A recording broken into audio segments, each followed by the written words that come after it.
Our top focus, the Israeli media reports have made a new revelation about the October 7th attack, and all does not look good for the Israeli forces. The new document shows that Israel's intelligence bureaus and the defense forces had complete knowledge of Hamas's October 7th assault and their plan to take hostages weeks before it happened. The document with details of the massacre was compiled by the Israeli military's Gaza division and was made available to the top intelligence officials as early as 19th September 2023, 3 weeks before the October 7th attack. The end-to-end raid training document flagged threats that included the raiding of kibbutz and the Israeli military post by Hamas's militants, the kidnapping of Israeli civilians and soldiers, and the captivity of hostages in Gaza as well. However, the document was not acted upon, and what followed after that was the largest intelligence failure in Israel's history. Negligence by the top brass and the military's underestimation of the scale of the assault contributed to the October 7th attacks. The report placed the number of hostages from anywhere between 200 to 250 people and also traced the possible areas of breach. The availability of the information and Israel's over-reliance on its security barrier hoaxed the forces into believing that a breach will be impossible. Clearly, the barrier failed during the assault, and the security oversight came with a price. On October 7th, thousands of Hamas militants stormed into Israeli territories, murdering 1,200 Israelis and foreign nationals and taking over 250 hostages. 120 of the captives remain in Hamas's captivity till date. The revelation came the same day as the Israeli Prime Minister Benjamin Netanyahu dissolved the war cabinet, and that is not it. The civilian unrest calling for the return of hostages and over demands of new elections have only grown in Israel. Earlier this week, Israel's capital recorded one of the largest demonstrations where thousands took to the streets denouncing Prime Minister Netanyahu's handling of the war in Gaza. And for more on this, our correspondent Jody Cohen sent us this report. So Israel's state controller is carrying out a probe, into the failures of the government, the Israel Defense Forces and the Shin Bet security services in the lead up to Hamas's 7th of October attack.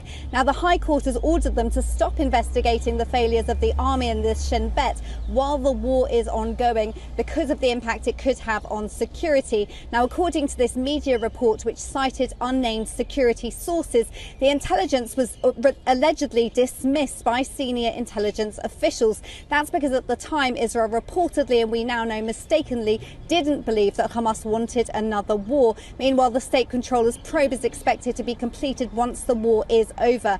Now, in terms of Gaza and the hostage ceasefire talks, an Israeli negotiator has said that dozens of the 120 hostages are still said to be alive, that Israel would continue fighting in Gaza if Hamas doesn't agree to the ceasefire deal, but that they do expect Hamas ultimately to say yes to the deal. In terms of Lebanon, US envoy Amos Hochstein is in Israel for meetings. It's expected that he could hold further talks in Lebanon, and the White House has said that avoiding war on Israel's northern border, they believe, is possible. This is Jody Cohen for WION World is One. All right, for more on this, we're now being joined by David Dunn, who is a professor of international politics at the University of Birmingham and joins us live from England. And David Dunn, thanks very much indeed for talking to us this afternoon. Your thoughts on the intelligence inputs that were given to, the military and the top officials of the Israeli government all the way back in September, and they were as specific as saying that kibbutz could be attacked.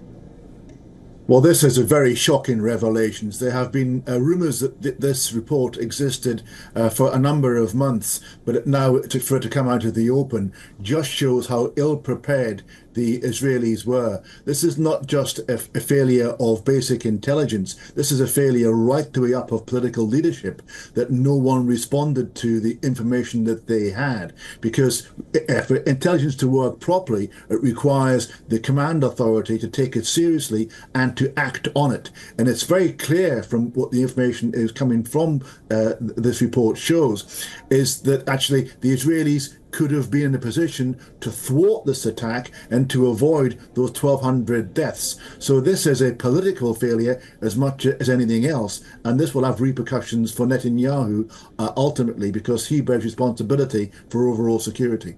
Right. David Dunn, there are detractors of Netanyahu who would say that this was not just an intelligence failure or, a slow action process towards this, but also a deliberate attempt to go slow on the intelligence that was very much there in the system. I think that's unlikely. I think what we see here instead is massive overconfidence on the part of the Israeli state that the Hamas were contained, that they were engaged in negotiations with the Israelis, that they were compliant in a variety of ways. And that mindset that actually Hamas would not attack made them discount the intelligence material that they came to. So that ultimately is a political failing, because it's a political decision to discount the intelligence and to rely on what they regarded as the bigger picture of Israel's relationship with Hamas. Right, and the repercussions of this intelligence report are already being seen.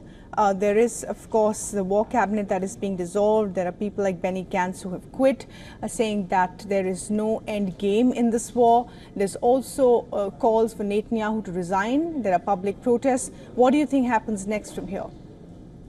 Well, the difficulty with this situation is that Netanyahu is massively unpopular as an individual, but his policy of flattening Gaza is popular with the population as a whole. He himself realizes that if he were to resign and have elections, not only would he lose any subsequent election, but actually he may be prosecuted because there are alleged crimes hanging over his head at the moment. So he has no incentive to actually succumb to the popular will to get rid of him, and he has every incentive to carry on, despite all these revelations demonstrating that actually his policies ultimately were responsible for the attacks on Israel on October 7th. Don, thanks very much indeed for joining us with the very latest on that. New revelations coming in on the October 7th attack, which clearly state that the Netanyahu government and the intelligence organizations had enough information about it. For all the latest news, download the WION app and subscribe to our YouTube channel.